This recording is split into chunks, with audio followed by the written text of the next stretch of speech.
No, all right, we're good. Yeah. Oh, All right, I think we're live. Can someone in the chat confirm that we're No, live? we're not live. I see a preview. Oh yeah. yeah. I'm Yes, just we looking at are. the maker. Now we are. Okay. Hello, everyone. All right, there we go.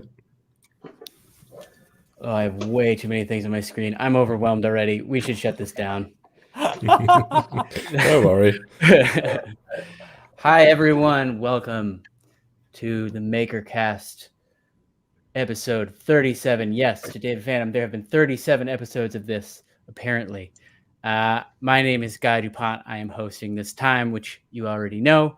I am very, very grateful for the opportunity to host and to be joined by, to my right, left, is it mirrored? Okay, whatever. The electronic engineer, Mark. Wave hi, Mark. Hi. And to the other side of him, Clem from Meyer Mike. Mirrored. And below me, Timon. Hello. And showing up twice for some reason, recursively, it's bitluni's all the way down. Oh, yeah. Hello. Hello. All right.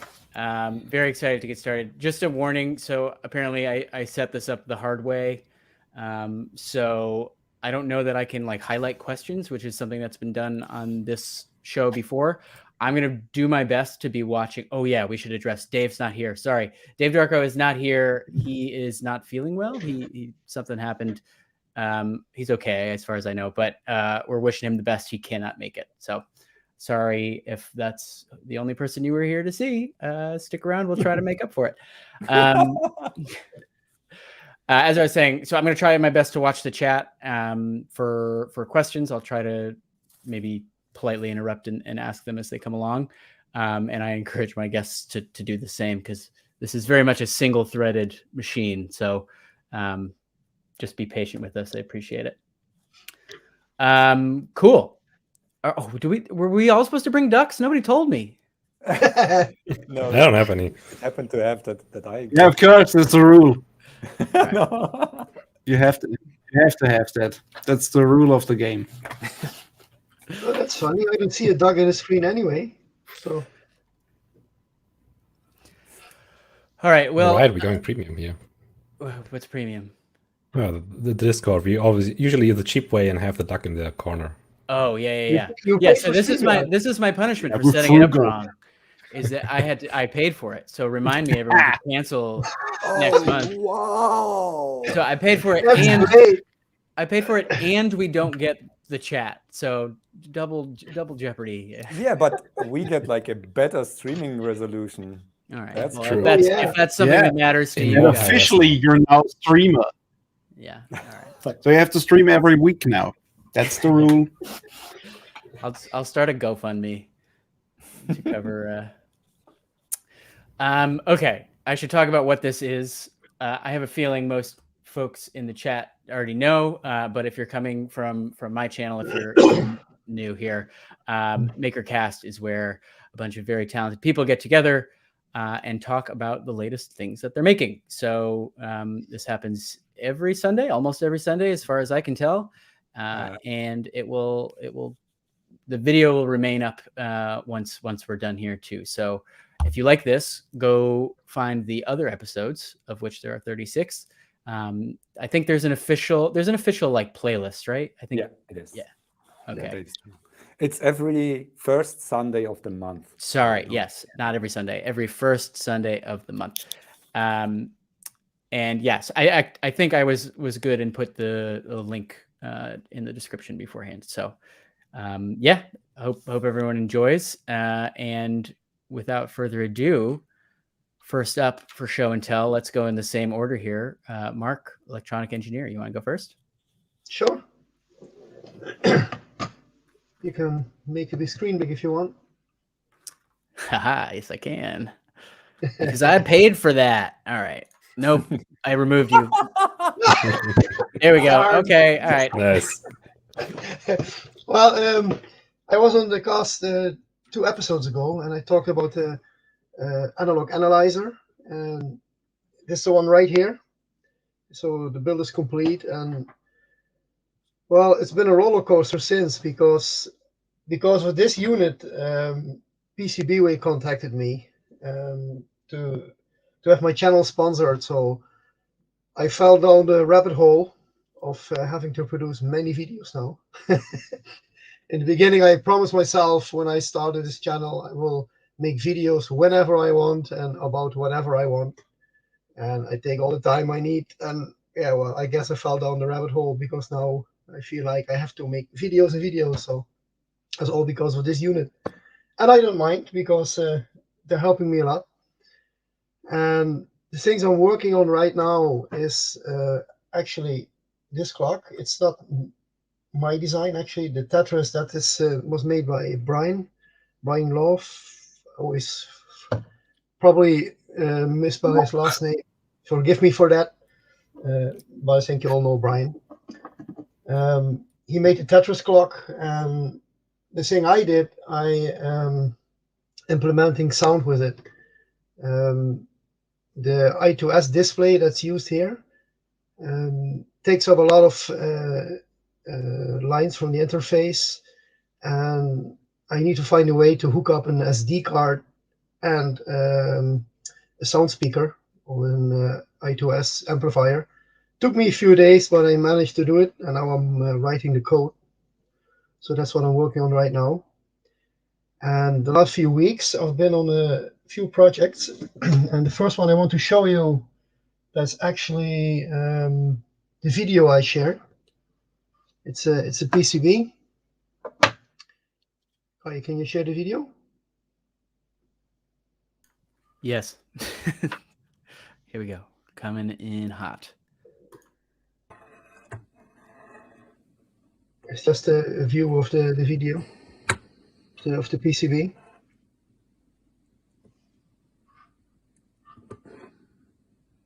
And it's actually a stereo driver for a plasma speaker. And if you can share my screen, cooling. yeah, it also needs that. Can you share my screen now? I think so. I think you have to share it first. Oh, should I? Let's see, share. Oh, you're right. Share screen. Share screen. Wait, select window. Right, let's try this one. No, that's not it. The constant struggle of finding the right screen. Yeah, that's a First struggle. world problems. Let's try this one. And we'll just, yeah. Let's see what were we looking at. This one, the flyback driver. I'm not sure I see it. No, it's not. Wait, Oh. now you see it. All right, here we go. Ready? Yeah, this is actually the PCB I'm working on. Oh, I finished it actually. I'm working on the video, and it's a stereo driver for driving 2 transformers, flyback transformers, and it's actually done before by probably also by some of you. And Franzosi Electronics made a big one about it. He does a lot of videos about plasma and Tesla coils. And I took a part of his design and did some rework and made it into stereo. And actually, I just assembled it earlier today. Most of it was assembled by PCBWay, and I had to add some small components that were not in stock. That was Siri interfering. Sorry. Sorry, what kind of speaker? What kind of speaker did you say it was an amplifier for? Somebody missed it in the chat. Plasma speaker. Actually, it's a flyback transformer. I will show it in a minute. I have it here on my desk. And basically, what it is, it's a timer, an NE555 that makes a square wave signal that I can turn on and off with audio signal. And then we're talking regular audio, not MIDI. So it's basically sparks that make sound. I hope to get the video out somewhere in the next 2 weeks, because I have to do some editing first. If you go, let's see, can you go back to my camera? Of course. So basically what I got is 2 of these. People of age, let's call it like that. Oh, CRT. Recognize this from the old color TVs. Yeah, flyback from CRTs. Yeah, exactly. Yeah, and that's what I'm using. I'm driving 2 of those to make some special music, let's call it that. It's one of the things I love, high voltage, and that's also why I did another design of my Russian Slayer exciter, is this one, and I also made a PCB for that. This is right here. This is some serious cooling again, and this is probably some overkill, but I wasn't sure when I built it how hot it would get, so better be safe than sorry, because the MOSFETs are quite expensive. And this is actually going to drive the Tesla coil I just showed you. And I do have a photo, but you have to share the screen again. I have to share the screen again. No, you already have it. Just enable it. Yeah. That's actually a photo I took this afternoon, a first trial one. And I still have to optimize it. So that's the idea. This is about a 20 centimeter spark. And it's the problem with this this driver is actually, let me get it. This is the PCB, but wait, let me get this schematic.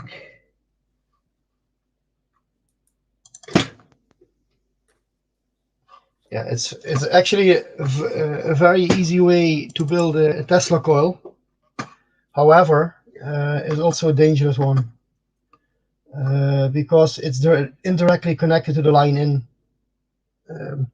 Here on the left side here is connected to your outlet, 230 volts, and indirectly the secondary coil, which is the one you just saw, is connected through the mains with just one resistor here.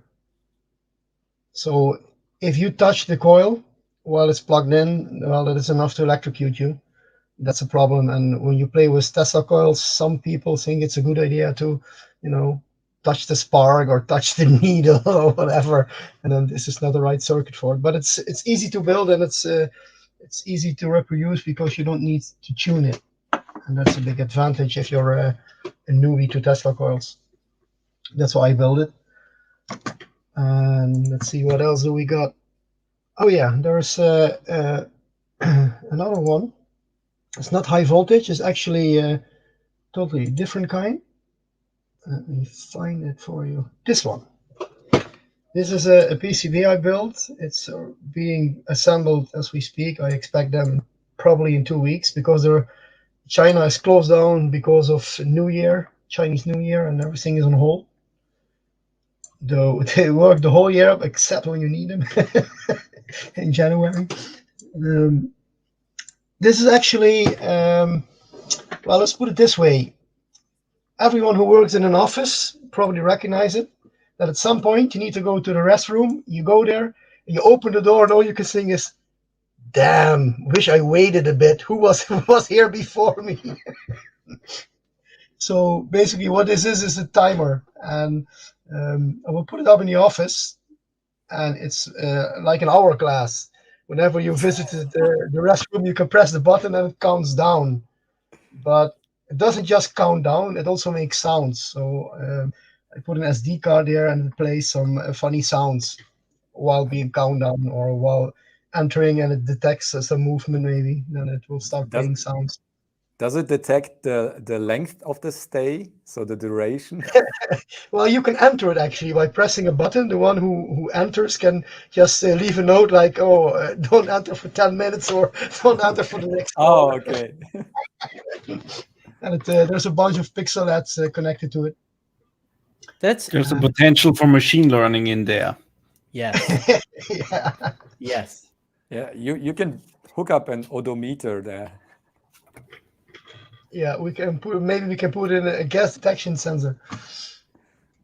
I was gonna say I would love an integration with the lights somehow, because my biggest complaint, I don't know if you all have been to an office that has those like energy saving auto light switches that turn off, and sometimes you stay a little longer and the lights go off, and you're not necessarily in a position to wave your arm around and turn them back on.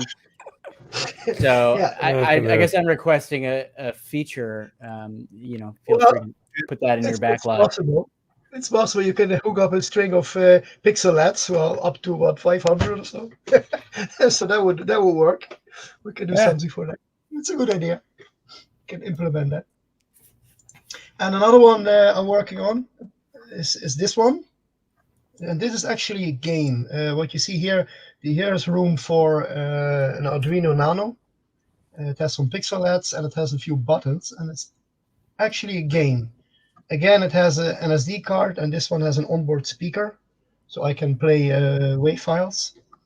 And basically, it's a riddle.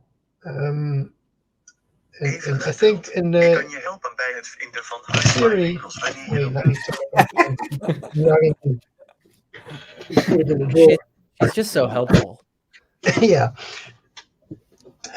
Actually, it's a riddle, and in English, I'm not sure because they use different characters, but maybe you guys know it. It's a riddle like there's a wolf, a sheep, and I don't know, a cat or so, or a mouse. And there's a farmer who needs to transport all three across the water, but he can only transport one at a time. Yeah. In Dutch, we call that the wolf, the farmer, and the goat, or something like that. We have that with cabbage, goat, and wolf. Correct. I published an early version of this in a Lecture magazine a few years ago. Also was an Atmel, but it didn't have sound, so I upgraded it and I put in some real WAV files. And it's all surface mounted, so it's easy. You can buy it as a kit, or you can just assemble it yourself, whatever you prefer. And it's basically I'm going through my old projects and see what can I upgrade, what did I build, and probably spent days doing it, and now you can do it in like minutes with the tools we have nowadays. And the final project I'm doing, that's actually something for my wife. But then you have to share the screen again. Sorry, the stop sharing the screen and just, yeah, exactly.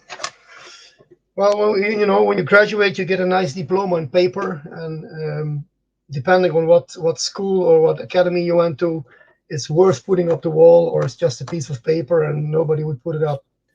So actually, my wife has a diploma from a university in Philippines, and they have such a nice papers that it was worth plastifying it. Well, plastifying it, what I did is I engraved it with a laser engraver in some acrylic, and I'm going to put it like this up here, and it's going to include some pixelets, so it will light up. So at night it will just illuminate in a I don't know, probably just white color with some Dupont charger behind it. And that's actually a gift I'm making for her, and probably what I'm going to make too, to put my own beside it. And that's actually that's it. Actually, what I have going on right now. That's awesome. That diploma looks great. Can you hold that up one more time?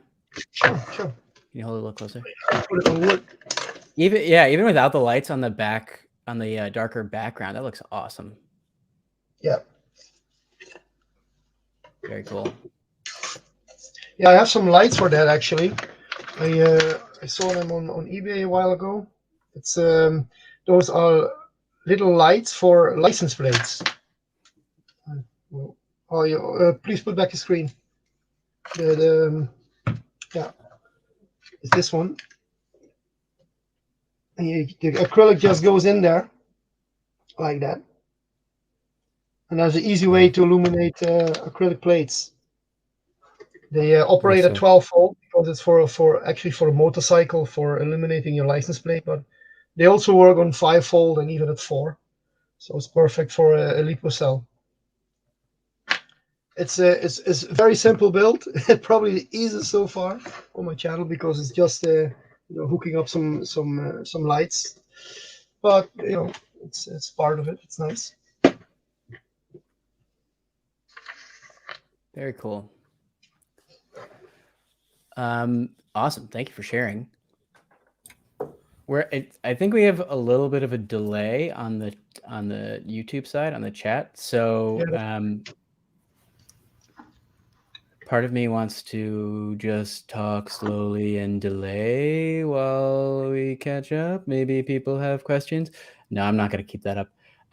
But yeah, if anyone does have follow-up questions, feel free to ask them, and I will. I'll make sure we have time to do that. But let's keep it moving. Should we go? We'll keep going. Wait, did we switch order? Did it change order? Yeah, it constantly changes. Yeah, it does that. That's normal. How am I supposed to do this? This was supposed to be easy. Who wants to go next?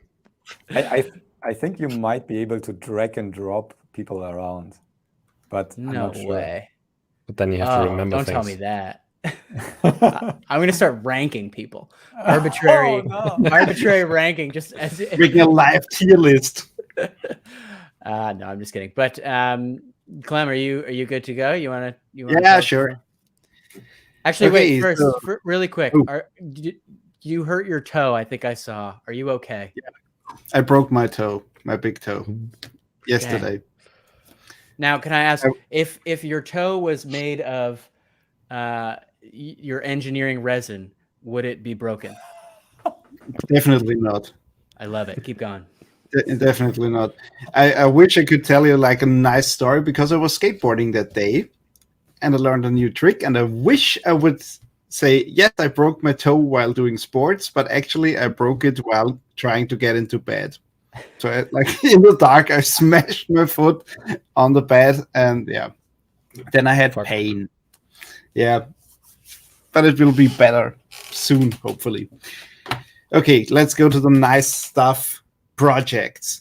So as you've already mentioned, engineering resin has been launched in January. So we put this thing out to the public and people were able to get that stuff. It's now on Electrons, Tindy, and my own site, and we have already sold out the first batch, which is thank you very much to all the community, because like 99% of the stock has gone to makers who partially already use them in projects. We have sent to 13 countries, I think, now. And I put all the money that I got from selling that resin, which is not that much, into getting more stock. And so we have now 35 kilos again of this, like a small extra batch production. And that is on sale now. And that money should help fund, get all the legal stuff done, or at least part of the legal stuff, so we can sell it to more countries, including hopefully USA soon.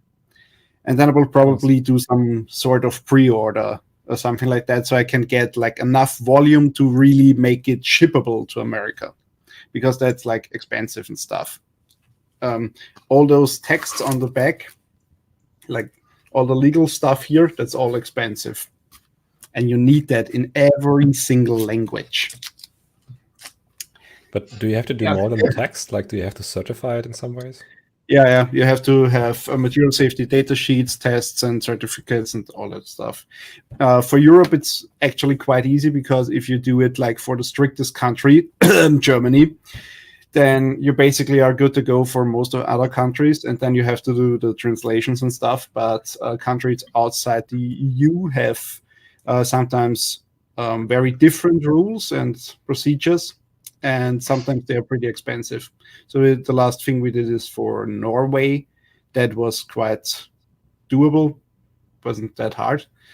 And America is a bit more difficult. They have like a different safety system than we do. So that made it a bit more challenging. But we got great feedback so far.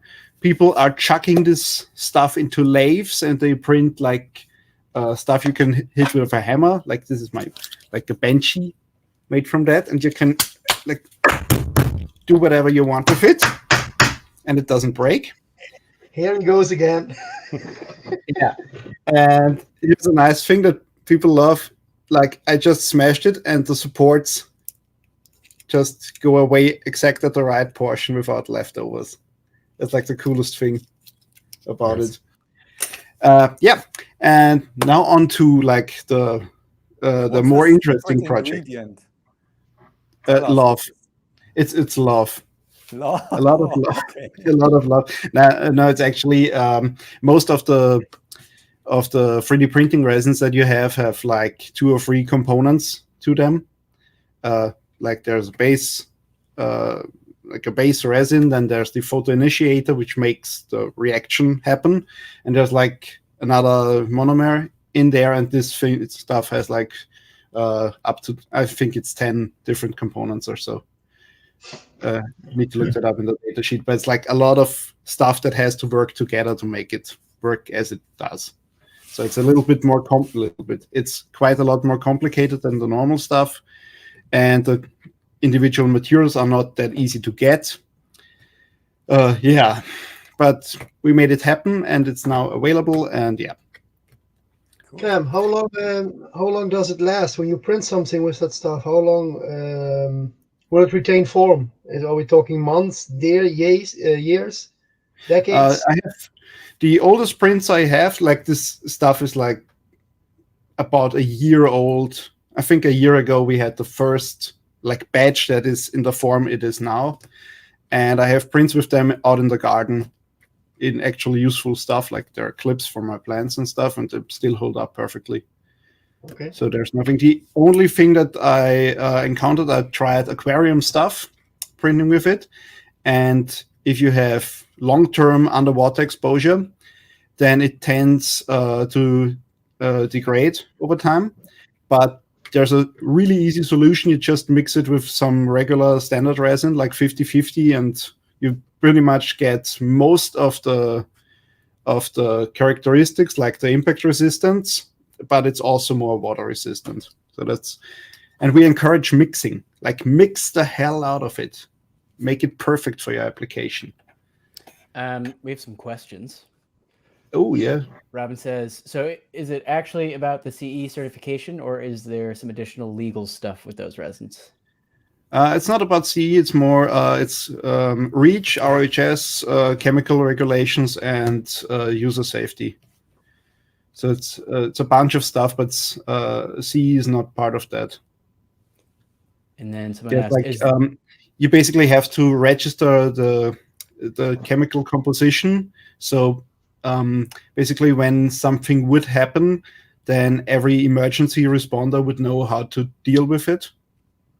That's why it's something, for example, that's like a register where all the chemical stuff is in here. Like there's a number on the bottle down here above the barcode, and if you enter that into the database, the guys in the hospital know exactly what to do if you drank it or something, do something crazy with it. That makes sense. That's cool. Yeah, there's like a lot of complicated stuff. Like it's with hardware, you have to think about a lot of stuff when you sell something commercially, and with chemical products, it's a similar thing. It's just different rules and regulations that you have to take into account. Nice. Okay, a quick one. Is there a UK reseller yet? Not yet, but we can sell it to the UK. But we have like, thank you Brexit for some for some the thing is you would need to buy at least, I think, 5 bottles at once. Then we are above the import threshold, and then you can do the import procedure yourself.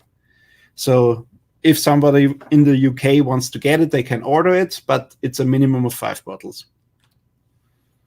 Can you stock on Amazon in Great Britain and like sell from Amazon then? If I would sell it on Amazon, then I wouldn't make Okay. I wouldn't cover the expenses with it. It's too expensive. Like, just to be clear, that stuff costs like a third or a fourth of like what the pro grade stuff usually costs.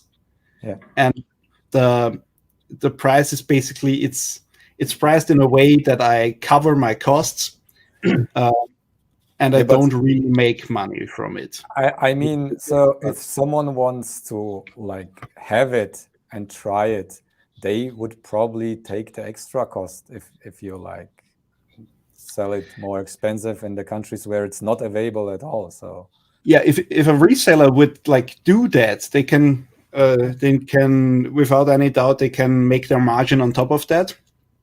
I've like made my margin pretty thin because the main goal with this material is to make it accessible and not have it like too expensive, so it wouldn't make a point using it. I want it to be like all the good stuff is too expensive or only works on the really expensive machines. And I want to have like a material that is as good as a price that everybody could afford and use it on any hobby grade machine. That was basically the premise of it. And so if there is a reseller interested, then yeah, they can have it. They can, of course, they can make a margin on it. And if there are enough resellers, I will probably like stop direct distribution because it would be faster and shipping is better and cheaper for people if they get it from their local resellers than directly from me. But for now, I'm also selling it direct, and yeah, basically I'm covering the costs for now because I haven't recouped the investment for the legal stuff yet. So it's like the next goal, or basically my short-term goal is to cover the costs that I had with it, and then hopefully we get enough like traction so more people can get it. okay, cool. Yeah. Do we have any more questions? No. Yeah, there are a couple. All right, so people are curious about the degradation, the water degradation. So does it get brittle or soft or erode or what? Oh, yeah, it's basically when you have water has this nice property that it gets into like any little nook and cranny, and when you have it exposed underwater for quite a long time, then basically the layer lines are an entry point where water can possibly seep in and then like make a split. We had that only on very thin parts, like 1 millimeter, 1.5 millimeter, but still that's not ideal.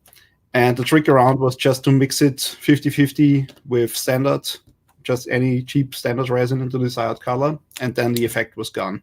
And I think it's mostly down to like the impact resistance of this stuff comes from the effect that it basically stays a little bit flexible. And this flexibility allows, if you go over that bendiness, then you create a little rip, and that is where water can get in. And if the whole material gets stiffer, then this bendiness doesn't occur, and therefore the water can't get in, and then those rips won't start. So yeah, the solution is basically mix it 50-50. And also we had people try it out to make, when they used flexible resins, a lot of them easily rip. When you get like a little cut on it, or it's like abrasive, then they start ripping. And if you mix engineering resin with the flexible resin, like 25% engineering resin added to it, then also the flexible ones get a lot more resistant. And that's basically what I want to encourage people to make experiments and mix resins with colorants and with other resins to basically improve the stuff they have, because you can get like a lot of mileage.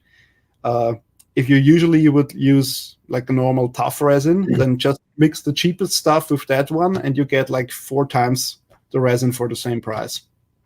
And it's even more durable in most cases. You can't use it with the PG printer though. No, because that uses Water. yeah. it's already that stuff is like really dense. There's 1 kilo in this bottle, and Really? Okay. yeah, I think it's 1.15 kilos per liter.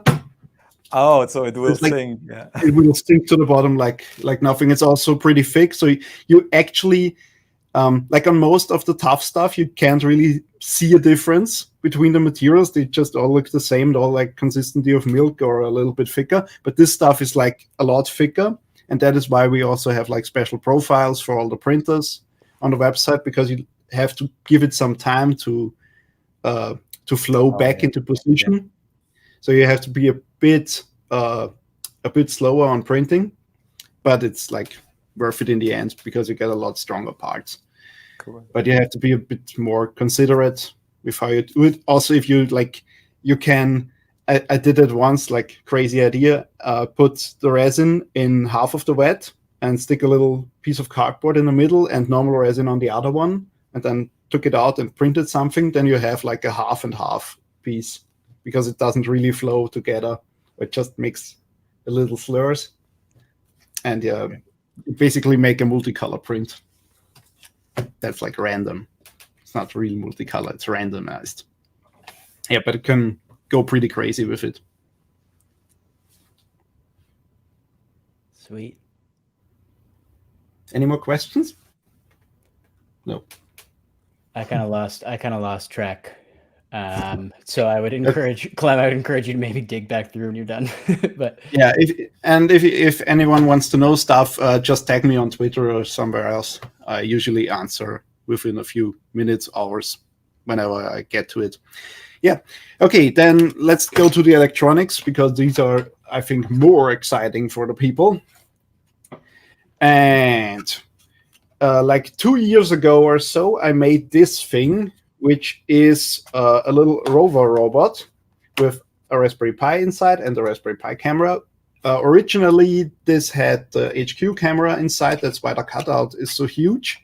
But I had to rip that out and use a normal camera because I needed it for another project. And as you know, they're hard to get.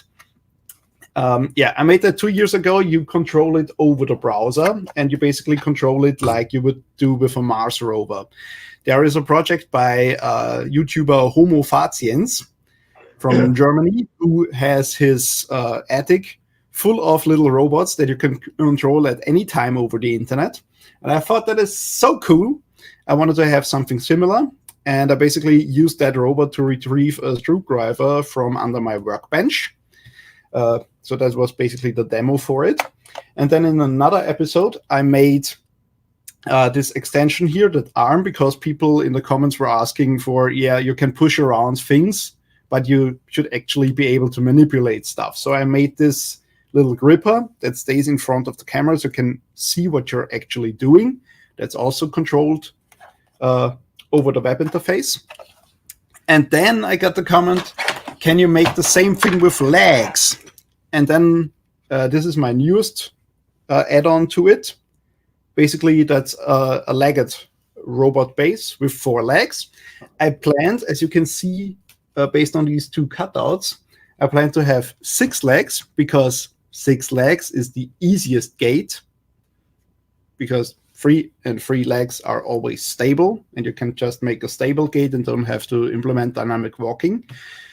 But I couldn't get A, enough servos, and B, there are 2 servo driver or LED driver chips on there, the PCA 9685, I think, the ones that Adafruit uses in their servo control breakout board.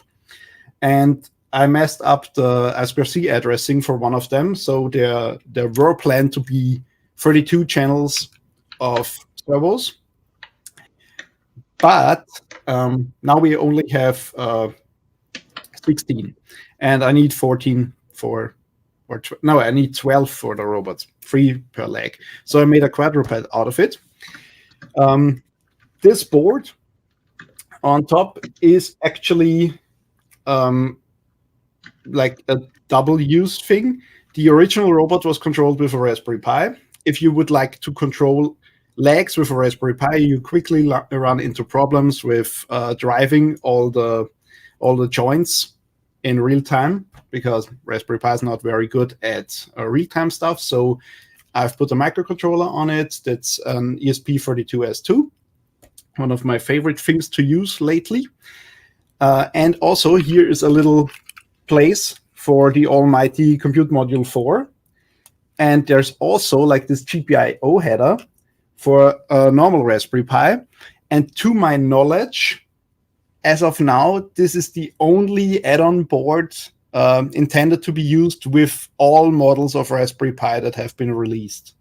So you should be able to plug every model Raspberry Pi you find in here and use it. And the idea is that you have your web server, your high-level stuff, your camera stuff. Here's a camera connector. When you have the compute module in it, you can make like machine learning stuff and image recognition and all that jazz on the Pi. And it only gives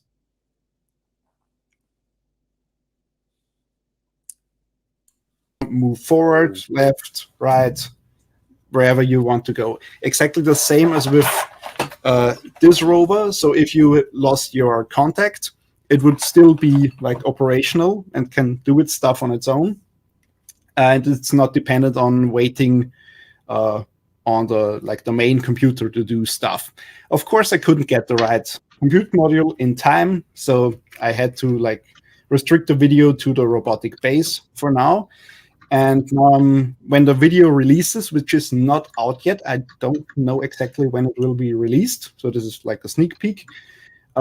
Then basically I asked the people watching it what we should do next, like focus on the autonomy and stuff. And now I will demo it. Basically, I just plug it in and move my camera. So first thing, this is like resetting it. And it stands. And now it should start to walk. And the gait is derived from how turtles walk, because they like use their shell to stabilize. And then they walk forward. And all the code in here is 7 kilobytes. It's a little bit less than 7 kilobytes. And there is basically no math in there. So I looked up how to make such a robot. And all the results were like a lot of math, trigonometry stuff, inverse kinematics, and I'm really bad with math. And I hate calculating anything. So what I did is I made like a kinematic model in code, and you can address all these joints like a puppeteer. So it's more like an animatronic than like anything else. And it's like a lot of trial and error to get the right movements. It's not trying to turn, by the way. It loves you. That's cute. How do you train that? It's basically a preset pattern. The best thing is Bitcoin when it's waiting for commands. as of now, it just does like a pre-programmed path, but you can also like you can plug in a USB cable and give it commands directly, or else you would just wait for a command from the Raspberry Pi that is not present now. So it just walks forward until it gets a new command at the moment. Yeah. That's this thing, and the USB-C port is cursed. So if you plug it one way in, you can flash the compute module. If you plug it in the other way, you can flash the microcontroller. Yeah. Do you have a do you have a special cable then? Do you know, like that's labeled? No, it's not a normal. Right, but do you personally like how do you know which way is which? if you want to do one. Oh, or I the other. just look where's the writing on the cable. Got it. So I know the writing has to be down to access the microcontroller and up to access the other thing. Love it. That's pretty easy to do, and that's my favorite application for USB-C, making cursed ones. Yeah. Also, the feet are dipped in Plasti-Dip, so they have a little bit more grip. Yeah. Thank you for your time. That's it. All right. Very cute robot. It sounded like a bunch of birds that are unhappy. Yeah. Oh yeah, it has. These are like a lot better servos than I need. I just wanted just straight servos. Just give me normal servos. I couldn't get them, so I bought these DF Robotic servos, and they have analog feedback pins. So I could have made this a closed loop thing, but the PCB was already ordered. But I think like the next iteration or my next robotic thing will actually reuse those servos. So I rip them out and make something that needs the feedback. So I could make like a opposable arm that records the movement and then replays it. That would be cool. That is cool. All right. Awesome. I'm looking at the chat quick. There is one question about the USB-C, and I'm gonna allow it because I'm also curious about it. This would only work for USB-C cables that have D+, D- only on one side. Are they allowed to have it on both? Okay, No, the spec says they have it on both. No, you can't. Only one pair. Or like 2 cables, one data pair for. Yeah, it's one data pair that's going in like the to make it like reversible, so it works in both directions. You internally connect both the D+ and the D- lines together. If you don't do that, you get the cursed USB. Yeah. But I don't think there are cables that have like actually two separate. It would be out of spec. Like I'm sure at some point they will exist. Every form I'm of sure USB there are exists ones at on some point. AliExpress right now with A on both ends. There was recently someone asking if there are cables that have like all of the pairs connected, which would be a handy cable. It's a lot of pins, but yeah, a lot of devices would blow up. Probably. It's a feature, not a bug. Oh, I had a cable with a cheap device, and there was a little tag on the cable to tell me only use this cable, nothing else. And I'm pretty sure it's about something like that. Did anyone else lose the audio during that? Yeah, a little bit. You were Can you seconds. repeat that, Clem? That last thing you said. Oh, I once had a device, like a very cheap one, that came with a USB cable with a little label on it. And the label said, only use this cable on this particular device. Don't use it on everything else. I guess there's something funky going on. Yeah, that's sorry. I once had a USB cable that put out 12 volts. That was fun. Oh. Like it was designed to do that. Like they just reused the USB cable and just slammed 12 volts through that because they didn't want to use the more expensive cable. I don't know. Is there like a default? Is there like a 12 volt cable? Like, is there a cable that you would associate with 12 volts? If you just barrel jack, DC barrel jack. RS-232. Just quickly, I wasn't talking about USB power delivery or anything. Like micro USB with 12 volts is not a good idea. Yeah. No. Oh, there are some DC barrel jack is that kind of 12 volt standard, but there are so many of them. Like it's not even. You also can have 9 volts on there. RS-232 has 12 volts. That's the only one that's in the spec. Interesting. I wouldn't associate that with a power connector, but yeah. There are devices that have serial DB9 ports as power connectors. Oh no. I always get mad when I see XLR used for power, even though it kind of makes sense. Wow. But I So I come from like the audio side of things. That was kind of my journey into engineering, was through audio stuff. And so anytime I see a spicy XLR, I get a little mad. Those are from microphones, friend. Well, that like I'm also like I'm in the event industry in my day job, well, kind of. The XLR is used for a lot of things. DMX too. Yeah, DMX, big one.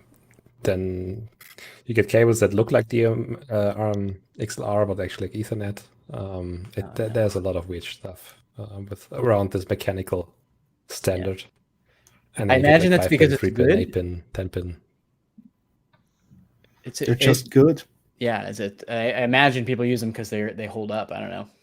Yeah, they have I good mechanical use attention. PNC and Tüchel connectors, and what's the other one? The really big one, Decifix. I use that for all kinds of stuff, and that's like RF specialty equipment. That's So some use firecrackers what you. out there. Sweet. Oh yeah.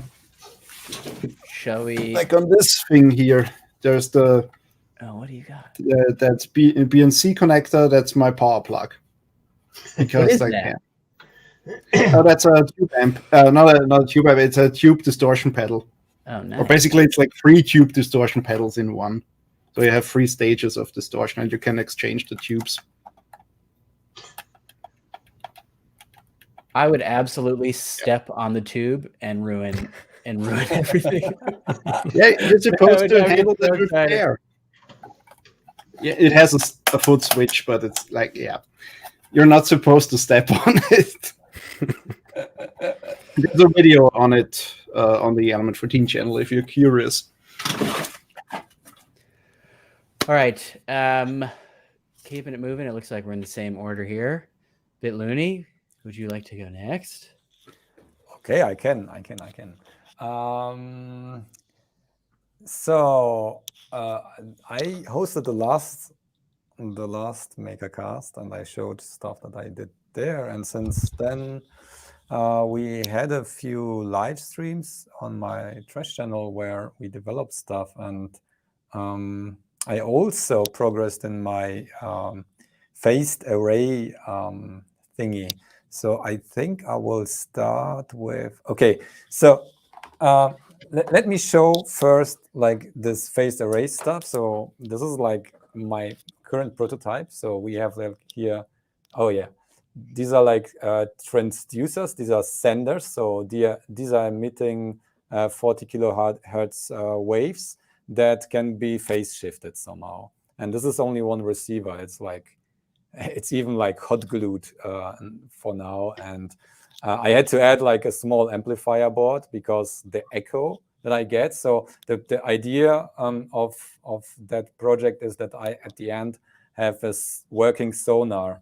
And I was this week, I was successful. I turned it on. It might be audible right now. And if you share my screen, you might be even able to see. Oh no, oh wait, yeah, okay, that's that one. Okay, the power is a little bit too high. Let me turn down the voltage a little bit. So it's scanning now, like Looks like you're pregnant. my hand. Okay, That's really cool. yeah. So actually, I don't know if we can make it. Can you show like? Yeah. Okay. So. It scans like 3 meters right now. So the update rate is physically limited.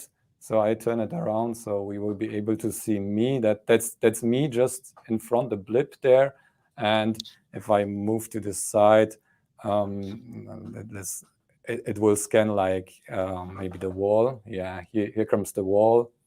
So it works now. It's like a working sonar. It resembles a little bit like medical ultrasound, and it's basically working the same way.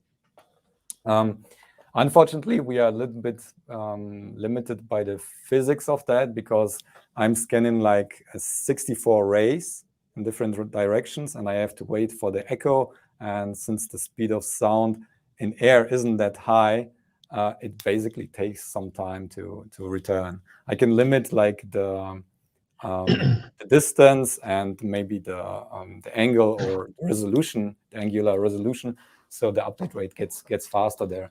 But it works really cool now, and I'm even like I'm done with the script, recorded some stuff, and I'm in the editing phase for that one. But I'm really glad how that turned out, and I really had to get out of my rabbit hole to get something out there and continue with that, because it's really amazing. And the part, it's really simple. It's like if you can zoom on that, you can turn off maybe the screen sharing. Don't need that anymore. So the parts, can you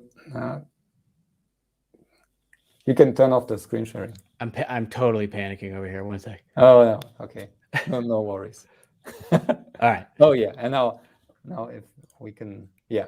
So there are only like 4 small ICs with some caps. These are basically drivers. Usually these are like stepper motor drivers, but they're working fine for these 8 transducers here with push-pull configuration, 15 volts, up to 15 volts. So we can actually scan really long distance. It also works with like 5 volts. So I could even like disconnect this and connect it to some power pins of the microcontroller. It would work the same. It's only like consuming 200 milliamps or something.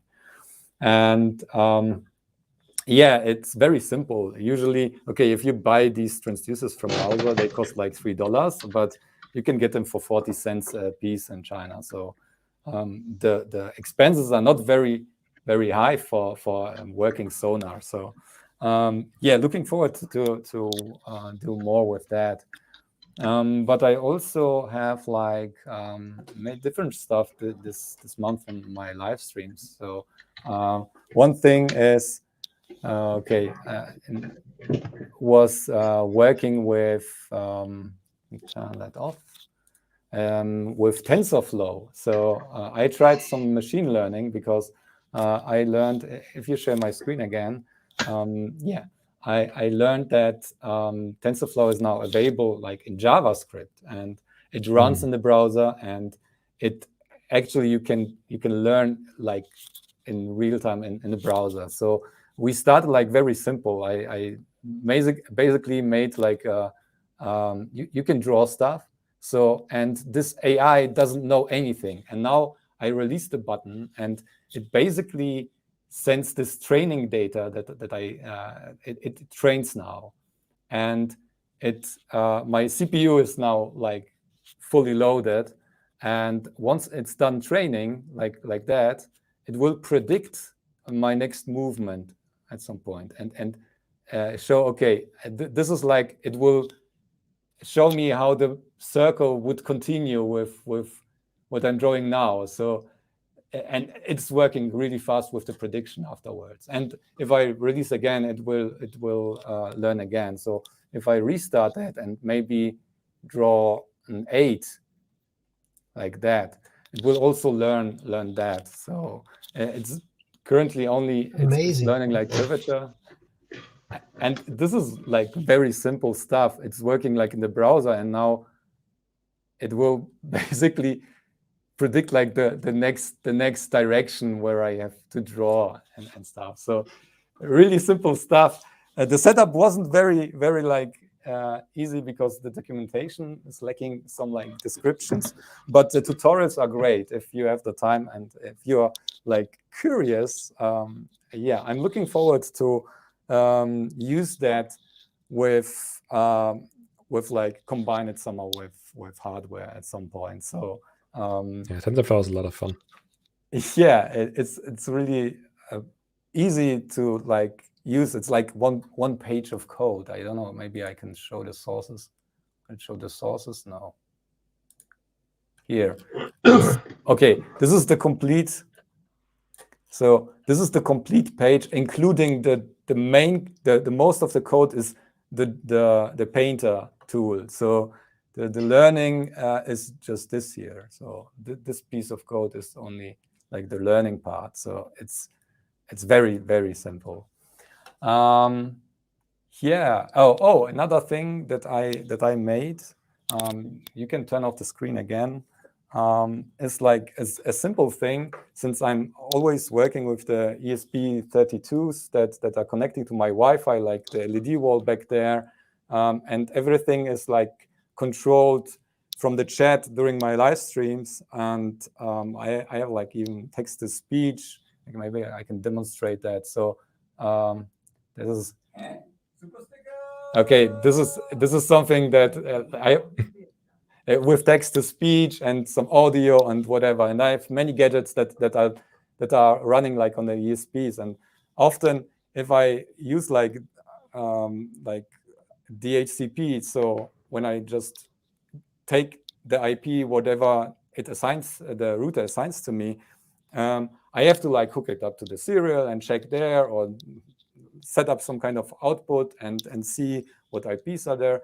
And also, sometimes you want to know if someone connects to your Wi-Fi.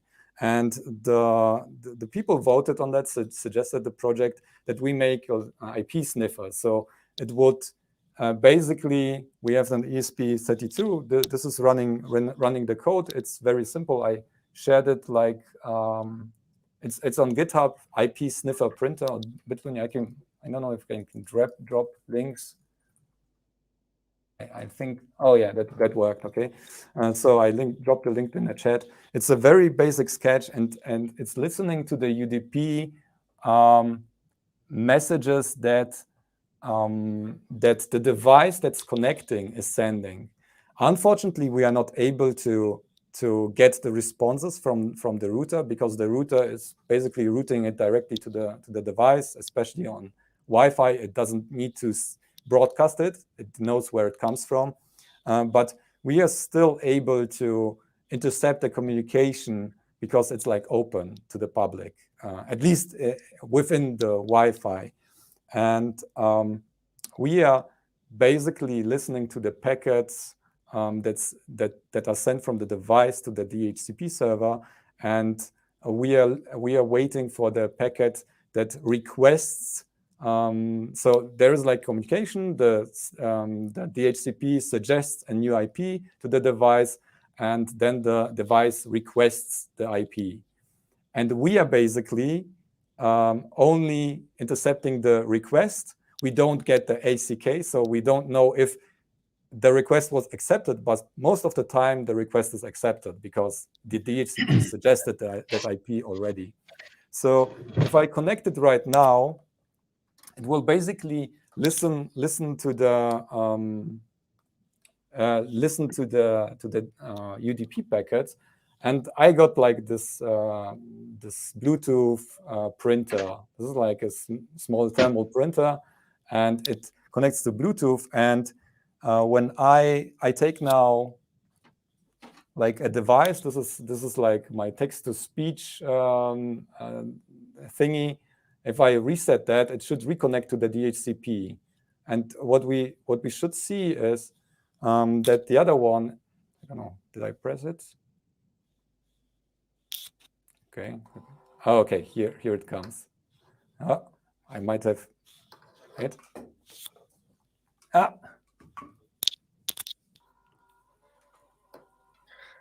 Okay, so it basically prints the complete the IP and the device name. I have it now two times because I reset it at the wrong spot. But it basically prints a receipt with the IP, device name, and even the MAC address. So if it got the MAC address, in this case, it seems it didn't get any MAC address.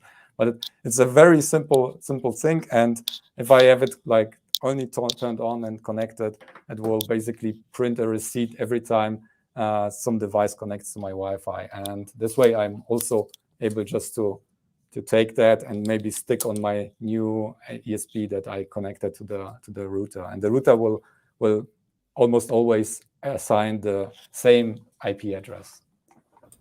That is incredibly useful. Nice. Yeah. Yeah, very basic code. You can just copy it. It's on my GitHub. yeah, that's all. That's all that I wanted to share. I will pirate that right now. Yeah.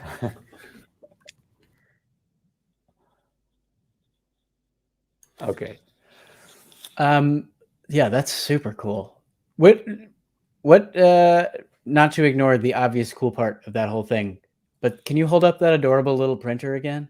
Oh yeah, Perry Page. Yeah, that's a Perry Page printer. I put a link on GitHub as well because I have different ones like this cat printer as well, and that one, whoops, that's like the PT.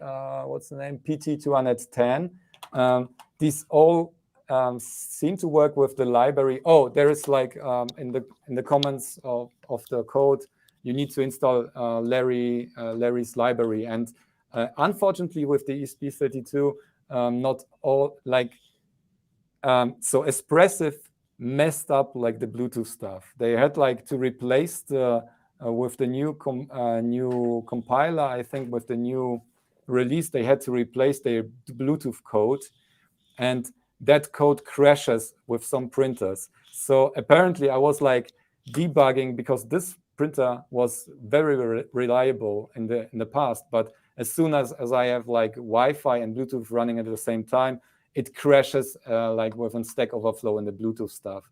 And I thought it was like something with the code, and I was debugging for hours on the stream.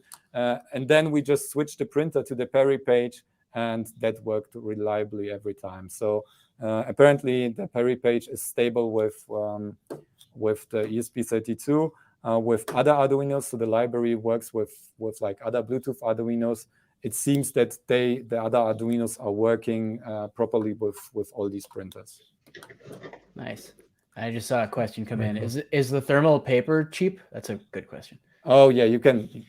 I just ordered like if you order the stuff, you can just order a few rolls with that. It's like a few bucks maybe for 10 rolls or something. It's not very expensive. So I have like a box full of rolls because every time I ordered a printer, so you can basically open them. It's a very simple paper. It doesn't even have like a core or anything. It's very cheap and simple. Okay, you should maybe buy the non-toxic paper. I don't know if the sources from China are trustable, but some papers seem to be like somehow toxic or something. So be careful with that. Yeah, they basically printed with hormones back in the day, or like still do. Most receipts are. Oh, really? If you hold them too long, like your estrogen levels rise. It's pretty gruesome. Wait, does that mean we could make like estrogen-based experiments with cheap thermal printer paper? So that's why I have so much advise it. Probably, I don't know if That's I why don't know my how feelings well. are. If you want to do hormone therapy, I don't think I would advise using thermal paper for that. But, my channel's How gonna about, get, keep that in my channel's mind gonna if get you hold flagged. My channel's gonna get stuff. flagged. We're gonna. How about your sniffer? Your IP sniffer. People rubbing themselves in with the printer paper just to get the dose. Oh god. Bitluni, your IP sniffer, does it print each time you reset the device? So if I'm experimenting with my ESP, and every time I press reboot, it'll print out. Yes, it will. Okay. Every time it requests the IP from the DHCP server. One note though, these are okay. I don't know if I connect that one to the power. It will if it will stay on, but usually it turns off like into standby after some time to save battery. So usually you can't use it like to monitor your network all the time, but you can also just take the C++ code and put it somewhere else and use it. It also drops like the packets or output data on the serial port. So you can use it without the printer. If it doesn't detect the printer, it won't print anything. So if you use it like with your PC, you can listen to the basically to the serial port, and it will drop the data also there. Okay. That's sweet. All right. Follow-up question. How many ESP32s, actually this is for everybody, How many ESP32s? That's the end of the question. How many do you think, if you had to estimate, you have? Not enough. ESP32 or all the ESP32 variants? Let's go with all the variants. I just want one answer. Pretty much exactly 100. Yeah. I don't have that many. Like I kind of I stopped think- using ESPs after the 82866, whatever. So like maybe 10. I would so. say like working ones which are attached to projects maybe 20. But I have also like on the shelf like the ESP modules for other projects, and I might I have like also around 100 maybe. Like S2s, I have maybe 50 there. And I ordered S3s from DigiKey yesterday, so another batch will arrive. But there are never enough.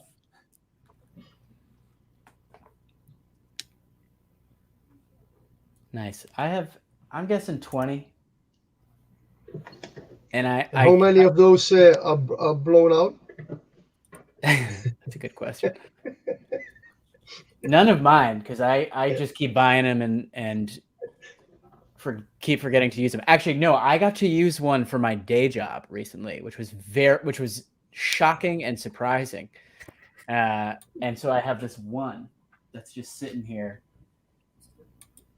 And this one actually I made money using an ESP32, which I wouldn't have guessed. But now you're a professional electronical engineer because you got paid doing hardware. I mean, I got paid to write the software that talks to the hardware. We just couldn't figure out a way to get embedded engineering. All right. Yeah, embedded. All right. I'm gonna send my resume over to you. You guys can type that in for me. I don't. Nice. All right, bitluni, you got anything else? You good? That was, as if that were enough. One thing to add to TensorFlow, they also have a microcontroller version of that, so you can run There's microcontroller stuff. The light version, so you can run. Pretty powerful. Did you try it? Only example stuff so far. I haven't tried my own stuff so far, but I think for like sensors, it's super interesting where you can if you want to detect certain things and you don't want to write an algorithm for that, you can train on sensor data. If you want to get started on that, there's I forget the name always. There's this web-based project where you can basically upload raw data, and it has this whole UI where you can do the whole training. I'll post it in chat if I remember the name. It's a very common thing at the moment. I've seen some really cool. I've seen more than one person do it, and I wish I knew who they were off the top of my head because they're very cool projects. Who have built a Harry Potter wand with an accelerometer and trained the spells with the motions. And so they record a couple sets of doing, this is one spell and maybe this is another spell or something. And then they would have the wand, after they train it, it's running TensorFlow Lite or whatever, they perform something close to that action, and the wand would glow a certain color or make a certain sound specific to that spell. Oh, that's cool. Which I think is a super fun application of that. I'm sure there's plenty of other cool stuff. I'll try to find them too. Sorry. Yeah, no problem. I'll try to find that and post in the chat too. Very cool stuff. All right, you all set, bitluni? Yeah. Awesome. That was very cool. I'm definitely gonna play with that TensorFlow stuff. All right, Timon. Right. Yeah, I'm still here. I haven't done that much. So, if you remember my last time on MakerCast, I showed off Pioneer for 12 months in a row. So I took kind of a break for that, in December. Oh, nice. Oh, there is one. That's cool. And it's populated too. That is even more impressive because they are unobtainium at the moment. My dad got it for Christmas. I don't know how he did. I don't even think he knows what it is, but he pulled it That's off. cool. Yeah, I get constantly messaged by people if I know some secret source for these. I do not, but probably not much longer until we get some stock again, hopefully. Secret ingredient is crime. So Yeah, I kind of took a little bit of a break from like the whole project. Like I really software, did some more documentation, but like I've been doing that for over a year and haven't really done anything else. So kind of needed to get it out of the way. For those who don't know, it's a Compute Module 4 carrier board and like a Arduino form factor. Has a ton of peripherals and whatnot. Though ironically, my next project was kind of like still using that. I made because nothing's in stock. I thought it would be fun to have a custom, replace the Compute Module 4 with something else, basically. And what you see here is a RP2040 stamp. That's a product from Solar Party. Arturo from Twitter. Basically an RP2040 in a nice form factor for like custom ports. And at first sight, it might be a weird idea to put like a microcontroller on like a board like this. We have HDMI and stuff like that. But the cool part is, the RP2040 can actually do HDMI, which I find frankly quite amazing. That this Cortex M0 can bit bang HDMI. Still doesn't quite fit in my brain that how that works, but it works at like full HD even. You get the normal USB, even USB host. I can connect to the SD card. All the buttons work. The stemma QT here. Basically everything except for like PCI Express and the camera connector on the back is accessible to the RP2040. So it's a quite usable replacement. Not for the same applications, but it's fun, because I think the whole ecosystem for the Compute Module 4, there's a lot of replacement modules coming out at the moment, and a lot of people make carrier boards for all sorts of things. So I think reusing this form factor is quite cool. So yeah, this is the stamp version. Also have without stamp, just bare, and here you can see the high density connectors. All you need for the HDMI is actually just a few resistors here on the back. Can't really demo that because I would have to like show you a screen on my screen, but it does work. One question: did you say Yes. full HDMI? Full HD HDMI. Yeah. Okay. Yeah, So, like, I was confused. Okay, so 1080p. it's still like a VGA resolution. No, proper high res stuff. I'm Luke Wren, who he works at. But okay, I don't know if he updated it, but usually like if the HDMI in the HDMI specs, you have like VGA is the lowest resolution you can do. So initially he made the code for VGA resolution on HDMI. That's why it was like clocked to 250 megahertz or something. So that was sure. like I think it was at least 720. It worked on my full HD monitor, and it was not stretched or anything. I have to look it up again. Maybe it wasn't full HD, but just HD. There are different resolutions. This was quite a high resolution. 720 by something. Yeah. Okay, interesting. Okay, I have to check if he added some stuff. Yeah. So it's a fun thing. Might make it into a product. Not quite sure yet, but it's because it's a full circle. It's an Arduino form factor, and now we're back at microcontrollers.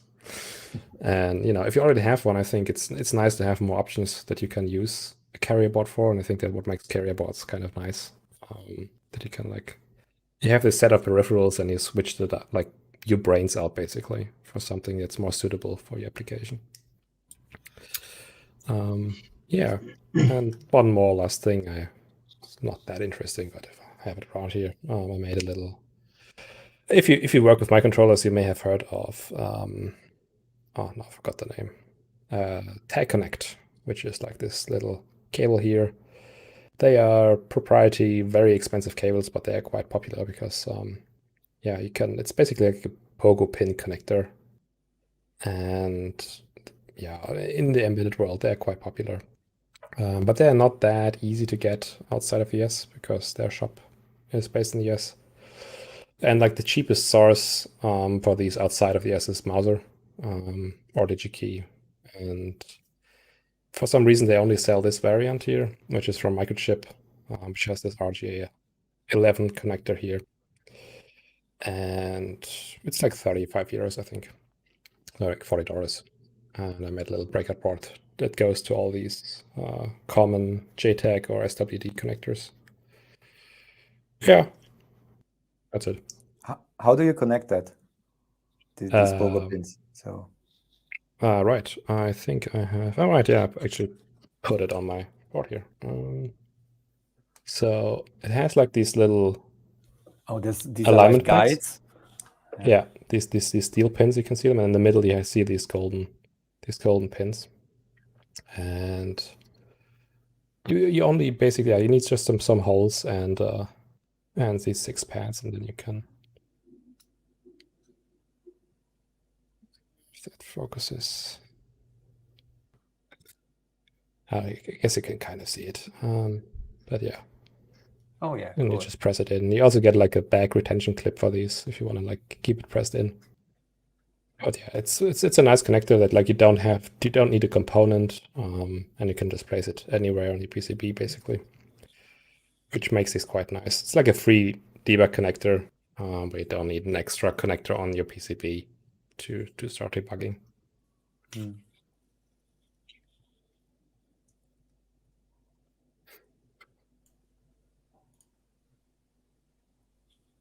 Nice. I've been thinking a lot about that as I make my PCB journey. It's just like I get to a point every time where I'm like, oh man, how am I gonna get the stuff I want onto this board, or like how am I gonna know what's happening on this board? And so I've been looking for a number of different connectors, hacky solutions, legit solutions, and so that's cool. I might have to take a look at those. It's the no-brain solution, not the cheapest solution. Yeah, I mean, if you can reuse it, right? Like there are some open source like clones for it. So like if you don't want to spend the money, like some DIY versions with like PCBs, and you have to solder these pins in yourself, but they work. So if you want like a $10 version, it exists. Cool. Yeah, my garbage version is I recently made a UPDI programmer, and I just use servo cables and stick them in. Like I only make like 3 holes, same pin out like any servo connector. So you have the power pin in the middle. So it doesn't matter if you put it the wrong way in, you can't short it out. And just have 3 through holes, poke them in and let them hang, and then it sticks. It's like the cheapo version. Yes. Oh yeah, just remember, I actually make my own clone of that. Never mind. Get it go on my GitHub. There's a clone with a bomb. Wow, you're fast. Nice. Just need to remember you did things. Doesn't work super well, that's why I just bought the cable now. It was more out of I don't like proprietary cables, it's just a weird concept, so like I made it out of spite. Spite cables. That's a brand waiting to happen, I think. That they'll sell you the 12-volt USB cables as well. But there are like a lot of repos that you can find where people like basically made proprietary stuff. They just rebuilt it, and you have like files to 3D print the connector or get the same shape for all kinds of stuff. Like I made an open version of these easy stencil line thingies that Iceland and Euro circuits use. So you can just 3D print the stuff and don't have to buy the big thing. And you can find a lot of those on GitHub if you look closely. Yes. Nice. All right. Are you all set? I'm done. Nice. Or like for myself. I have no more projects. I one of these days I'm going to come back on, and this will be the centerpiece of my Awesome. I project. can't wait. It is. I have software updates coming up, so nice. There's more stuff coming for this. It's. I mean, I have a kind of a distant idea that I'm working through that I think this will be perfect for. So I'm very excited. More hit clips. More hit clips. Yeah. Hit clip in 3.5-inch copy format. 8-track. I'll do an 8-track. It's interesting. The last time we were on together, it was almost like a similar constellation. I think Yeah, Yeah, Dave Dave is Darko is missing. missing. Dave is Yeah, Dave missing. Darko, missing, Yeah, like which is four which is of the ideal people. because that's what like my everything I'm going to talk about is like basically a follow-up to last time. Oh, that's so cool because my hit clips are still like in the blister box back there in the project box. I also bought waiting on to that be opened. MakerCast during the stream. I bought And I mine. Yeah, really- you all. I got nervous for a minute. I was like, no, they're gonna buy them all out. Like I shouldn't have said anything. I mean, we are all in Europe, so no worries. Yeah, I guess. yeah, we are curious now what you did with them. Yeah. All right. I'm happy to talk about it because it has been kind of a blast. Let me make myself Oh wow. big here. Okay. This lighting's not great either.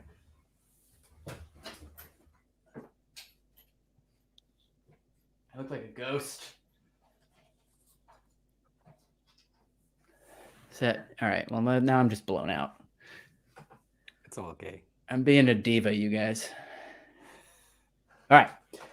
Hit clips. Yeah. So last time, set the scene here. Last time I talked about, I was just embarking on my hit clips journey. And if you don't know what hit clips are, I've got too many that I care to admit sitting around now, but they were very popular for like 2 years in like 2000 to 2002-ish. So they're tiny little music cartridges. This is Britney Spears, Stronger. This is a jam. And they were marketed towards kids. And basically, your parents would pay $4.99. I forget exactly how much they cost, but this contains 30 seconds of that song. And then there's all these fun, like little players that you could get to play the music. And so this is, putting it into context, this is pre like iPod explosion. CDs were very much, I think, the way to play music at that point. So to have something super small and like, cool and digital was kind of a big deal. And so they were, very popular for how old? I was 9 years old. For at least for 9-year-olds, they were all the rage. So I decided I wanted to make my own hit clips. And somebody, I forget his name, Chuftek, I think it's Michael is his first name, had written a blog back in like 2013 about like he basically figured out how they work. It's a cartridge, there's a pin out. He knew how to figure out what the pins did. So I read that before I had really gotten into hardware at all. I didn't really have any idea what was going on. But after I read it, I was like, hit clips are sweet. I'm gonna buy some. And so in 2014, 2015, I bought a big bag of hit clips, which I still have over there. And then fast forward 5 years, and I was like, okay, now I know how to read this. Now I'm going to start to make them. So what I ended up with looks honestly pretty similar. This is my hit clip. Oh wow, that's so cool. So good. And so yeah, I'll talk about the design a bit. But yeah, it works. Like you put it in the player. I'll show you. I have to make sure I'm respecting copyright here. So this one it's Adele's cover, but it's actually my friend's band, Sally Mango. Shout out Sally Mango. And so I'm going to put it in the player, and I'm going to hit the play button.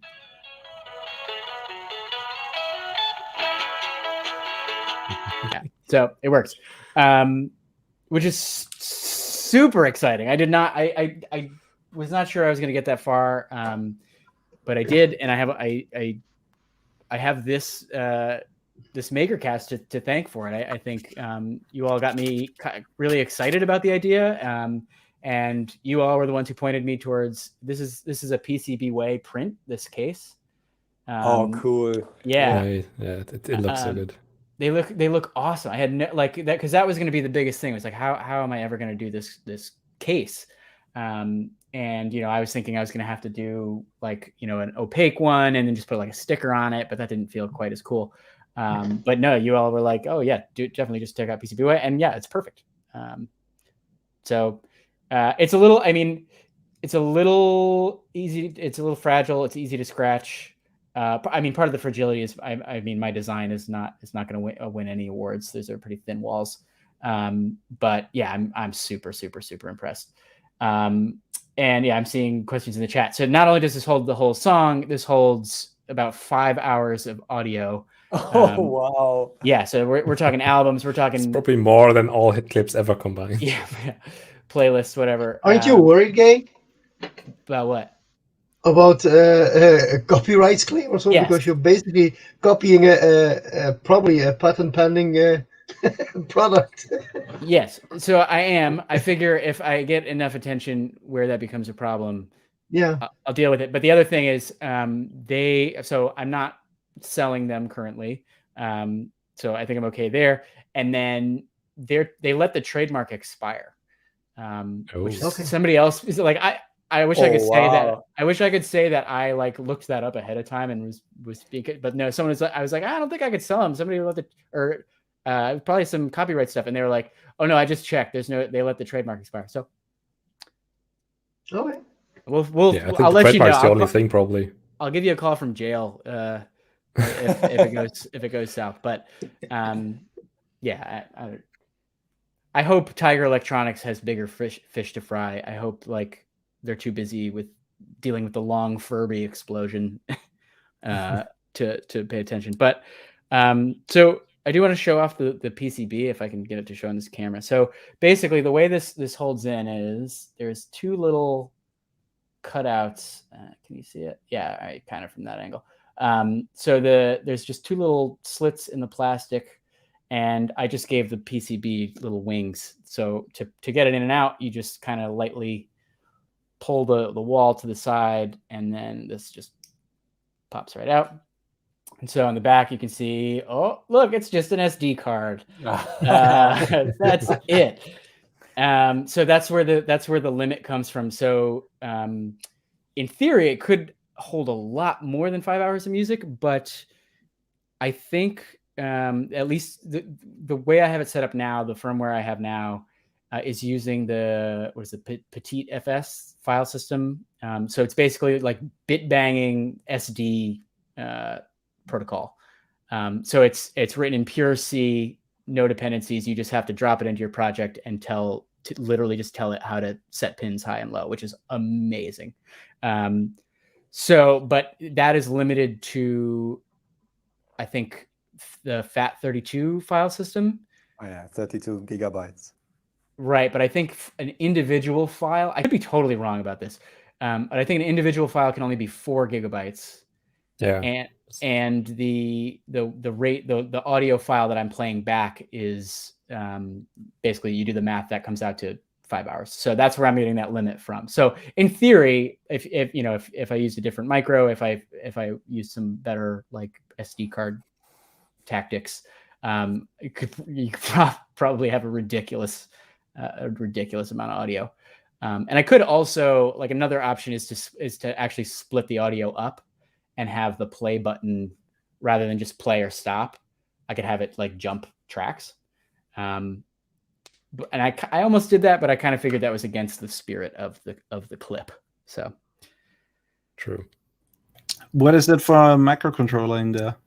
Right. All right. So Timon hooked this one up. I was working with. I was going to do it on an AT Tiny 84, and that was going fine until I just, like, at least the way I wrote it, I just hit the performance like barrier where I just couldn't get I couldn't get audio quality high enough and also get it to run fast enough. Like I didn't have enough RAM to buffer enough audio to keep up with the slower SD card reading. Basically, it just, like, I hit the wall.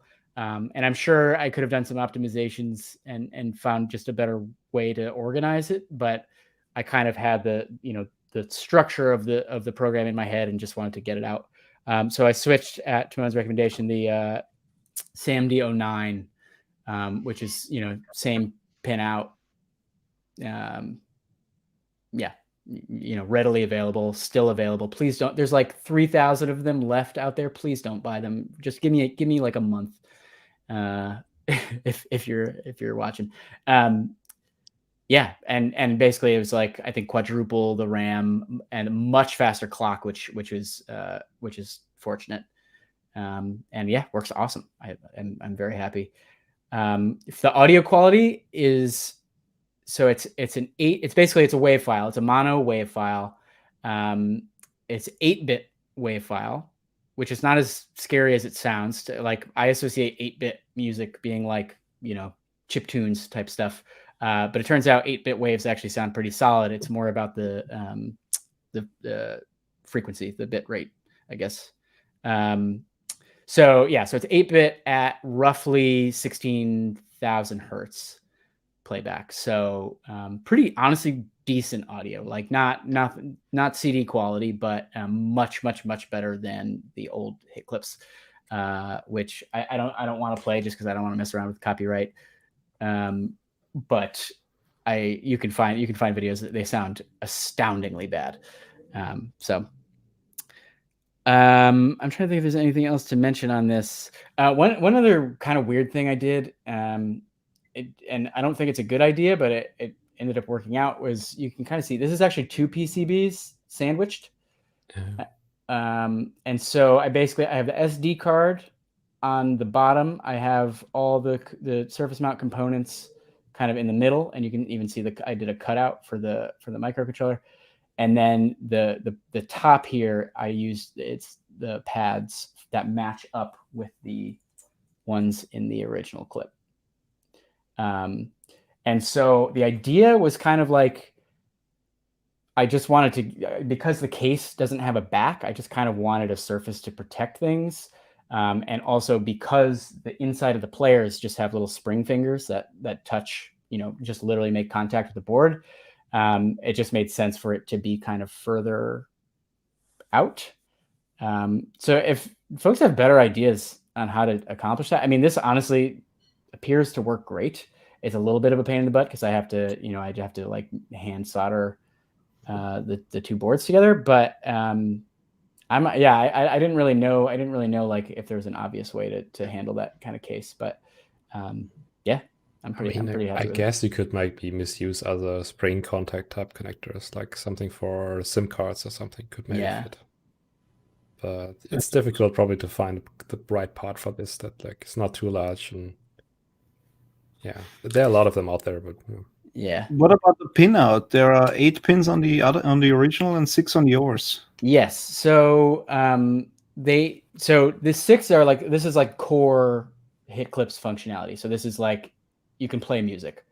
And most of the clips here that you buy, 2 of the pins are not connected. So they're just there for fun. But there are special clips like Timon, I think you got the radio, right? Like the FM radio. Oh yeah, right. Yeah.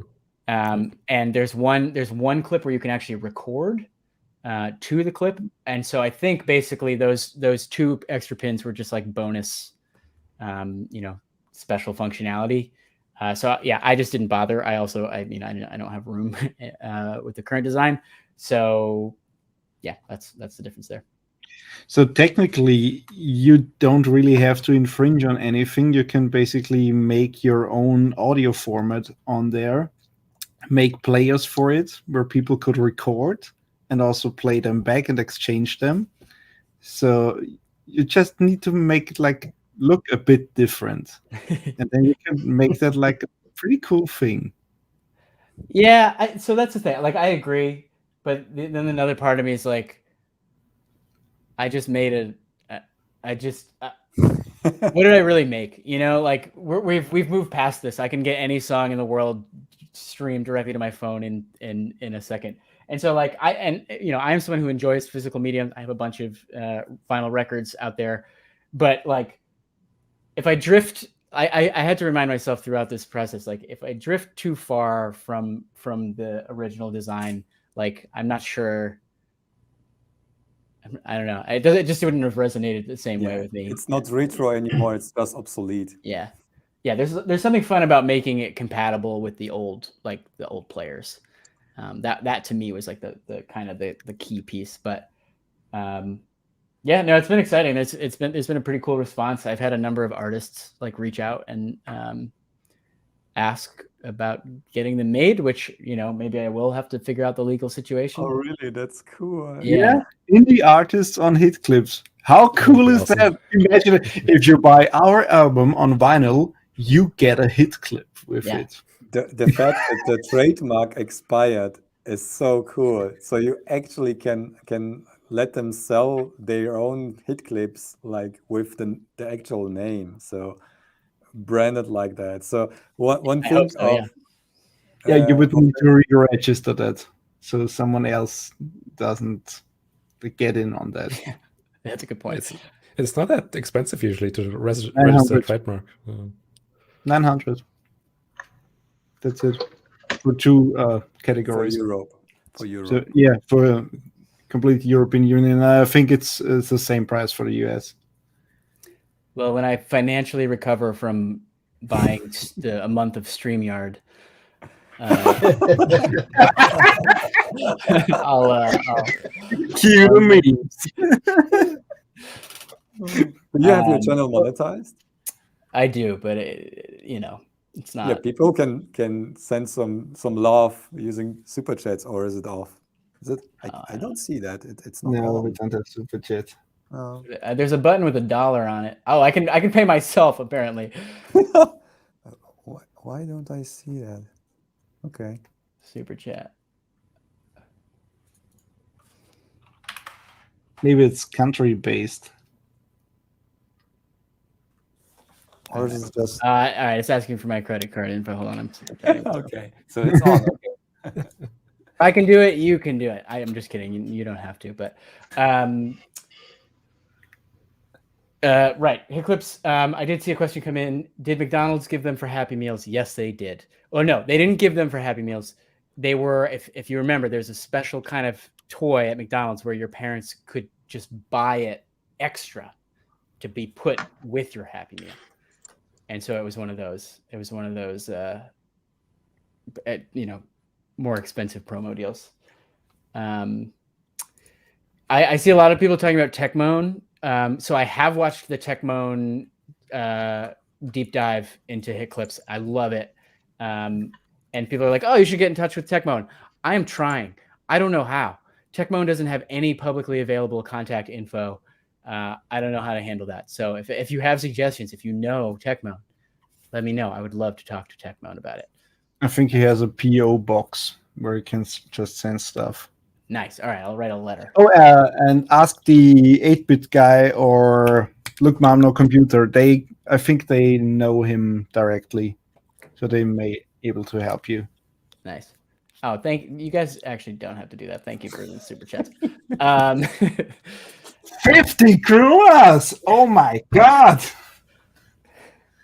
I don't know what that means. I'm going to be honest. I'm going to pretend that's a real big deal. So thank you. Then it is. Thank you. Regardless. Thank you, everyone. I will do something hit clips related with any money I get here. So I do appreciate it. I'm trying to think if I have anything else. Are there any other questions about hit clips? I could talk about them for another 12 hours, but I do have other stuff I want to talk. I'm kind of rich. No, this is great. I did not expect this. I appreciate it. I feel guilty, but thank you. Seriously, thank you. You're turning red. Recovered from And to get an album on hit clip and made for you. Oh, that's cool. That is cool. Thank you. I have to ask a few guys. I have to. I know a few. I've played in a band in my youth, and I may be able to get somebody to want to do an album on your hit clips. That would be cool. Yeah. Let them know. I have a bit of a I have a list going of folks, and I'm kind of waiting to figure out, is there a way to come up with a financing deal that'll let me maybe redesign the case, make them a little nicer, so that when I do, if I can, and I do get them out into the world, it's a high quality thing that people can be stoked about. I think it's pretty close. I think one thing I'd love to get figured out is like the art too. So like the art for these, I've just been printing on my little inkjet printer and cutting out and literally like taping in place. So obviously, if I were to put if I was to put these in an artist's hands, like that's probably not going to be acceptable. So I'm looking into like front adhesive stickers as an option and just sticking them in, or again, if folks have ideas, that's one thing I definitely want to get figured out. Sweet. Very cool. How are we doing on time? Another thing I want to talk about, and again related to last time, if you see it up there, I talked about my my little MIDI visualizer. Oh yeah. Which I'm actually, hold on, let me share my screen. I have a better share screen. Chrome has lost permission to capture screen. This is embarrassing.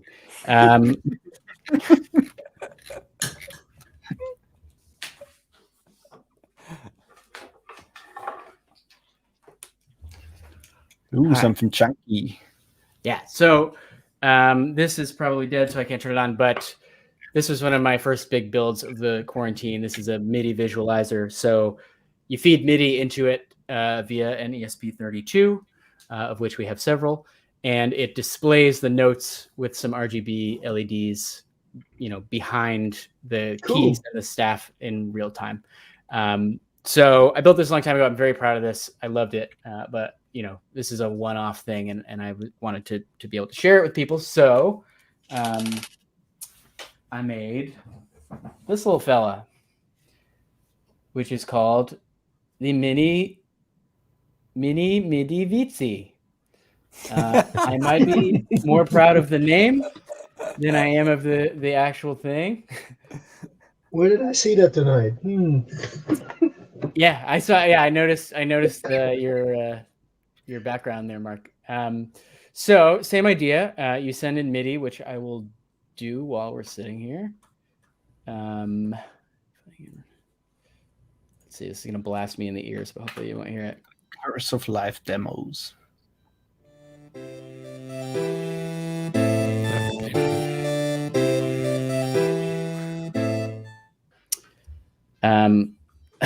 I can't hear anything, so I have to stop it. So yeah, same idea. I got rid of the Bluetooth. I figured it wasn't necessary because you're gonna have to plug this in anyways.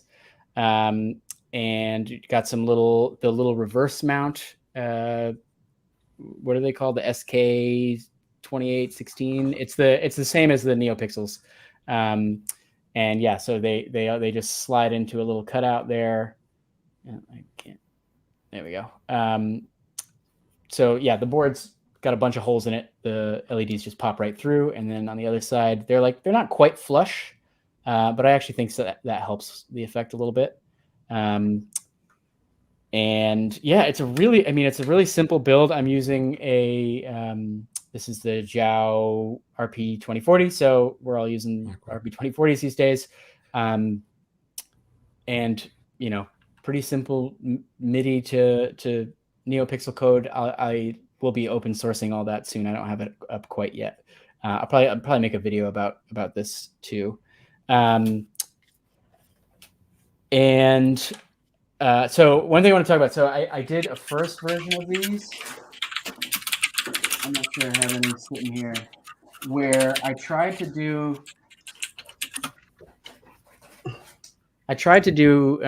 shining through the PCB. So I took some cues, like Dave Darko has that awesome Space Invaders project, and I saw who is it? Nick Poole, right? Has the bean counter. Oh yeah, where they're doing really cool, a really cool effect with the shining the light through the PCB. And I gave it a shot. I kind of figured it wasn't a very good shot. Like I literally, it was just a hole. And it was kind of cool. It looked all right, but there's a lot of bleed because obviously the FR4 is, diffuses very well. And so you couldn't really tell what notes were on. So I was looking into maybe stacking PCBs, or, doing vias. Folks suggested putting vias in between the cutouts. That's clever. So the light doesn't shine through. Yeah, I thought that was a brilliant idea, and I'm going to keep that one in my back pocket. But at the end of the day, I was like, I'm just going to try it with just the holes cut out, and I'm glad I did. I think it looks pretty darn good. But the thing I'm actually kind of most excited about with this, if I haven't already said that about some other part of it, dang, and I can't share it. Wait, let me try one more time.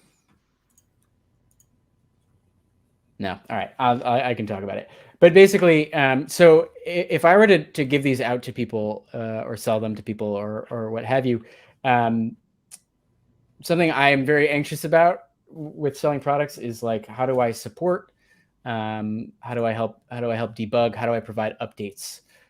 Because I'm not like, the embedded world, the hardware world is new to me. I'm very much like coming from software and just, trying my hand at this stuff. So I don't want to put something out in the world that I can't kind of easily remotely help people with or make it like really easy for people to update themselves, right? Like if I ship, some bad software.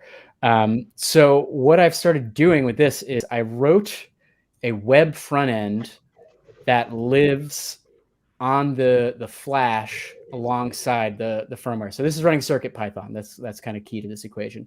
And so basically I have my Python code and I have an HTML and a little bit of JavaScript file that sits alongside it. And on your computer, when you plug this in, if you've used Circuit Python, you know that by default it shows up as a mass storage drive. And so if you just open the HTML file in your browser, you get a nice configuration screen. So this basically carries around its own configuration software. Nobody has to install anything. They just plug this thing in and they just click on the HTML file and they have a nice like UI for changing colors and like remapping what happens with sharps and flats. I have a few different like configuration things. And so what that does is the web page actually sends MIDI messages back to the actual firmware running on here. Love that. And it basically writes to a shared file that is used both by the software running and actually driving the lights and by the web page. So it's pretty neat. So there's no like real client server action because it's just a static HTML file, but there's still a nice communication layer with using web MIDI. So you send the HTML to the browser reconnects to the device via MIDI and exchanges configuration stuff. So it's crazy advanced. I love that. So that's good. Very well thought out UX. I love that. Yeah, thank you. I really think there's something there, and I think the bummer is I'm using files that are parsable by both Python and JavaScript. So that maybe will rub people the wrong way, but I agree that the UX is exactly kind of where I want it to be. And I hope to make it like I want to bundle it in a way that's like a generic Circuit Python thing. That folks can use because, yeah. Are you using for configuration messages? Are you using sysx or like no? Or that's a really good question. I am not. I'm just using control change messages, which kind of works out in this case because you can also do it from the DAW, right? Like if you want to change the color of the lights, you can also do it from the DAW because it's just a control change message. But you're right. To make it more generic, you'd probably want to be able to send longer messages, more specific messages. Maybe you want to send serial data, like other than notes and little 3-byte blobs. But I'm looking into that. I'm thinking about that. But for now, for this project, I'm just using MIDI control change. Yeah, I was just curious because if you would use Sysex messages, you would have to register your company at MIDI group or something. Right. Technically, Or just use a random number that might like mess up other MIDI stuff that's Yeah. connected and using the same code. So yeah, this is actually made by Roland. This is a okay. That's cool. Sweet. I'll take a few questions. I am seeing we're gonna hit the buzzer here for 6 p.m. for me, and much later for you folks. So thank you for sticking around. Yeah. Are there any? It's fine if there are no questions. I'm happy. That was a nice suggestion earlier. Looking about the forward to head this clips. video. Thanks. You could sell the head clips in vending machines. I think that was a nice idea. Ooh, yeah. That's a cool idea. Vending machines and players along with them. Yeah. Yeah, that would be perfect for like events like Yeah. SuperCon or something like that, with a badge that plays hit clips and then you exchange. That's a good Oh, idea. yeah. You put just a guerrilla vending machine that you own yourself in some party or Yeah. Usually you get in any event if you just have like a hard cap and maybe some vest or like safety vest, you get in any event, so you can bring the vending machine with you. Yeah, usually just carry a box. People won't ask questions. They're waiting for the stuff. Let me in. Yeah, or just be busy with a radio at your ear. What? I need to get there. Okay. I'm on my way. I'm on my way. I can't wait to actually go to an IRL event. Oh yeah. Yeah, Someday. we're waiting. We all are waiting. I can't wait. We have scheduled, I think Berlin. Was it Hanover or Berlin? Maker Fair? Whatever happens. September, if it happens. We hope. Yeah. Yes. Oh yeah. I'm gonna switch views here. Yeah. All right. Yeah, let's see what the year brings. Yeah. Hoping for at least a nice summer like last year, or it was just felt like there was a glimmer. At least here, it felt like there was a glimmer, and we had a few days where it just almost felt normal again. But we shall see. Yeah. Yeah. All right. I could use the SuperCon. Yeah, super. I have never gone, and I'm very excited to go to my first SuperCon. Mm-hmm. I'm gonna wrap it up. Thank you all so much for joining, for staying this late. A sincere thank you for super chatters. I wasn't fishing for that. I'm very, very grateful, and I think that's very cool. So thanks for that. Everyone's socials are down below, including Dave Darko, even though he didn't contribute. Just kidding. I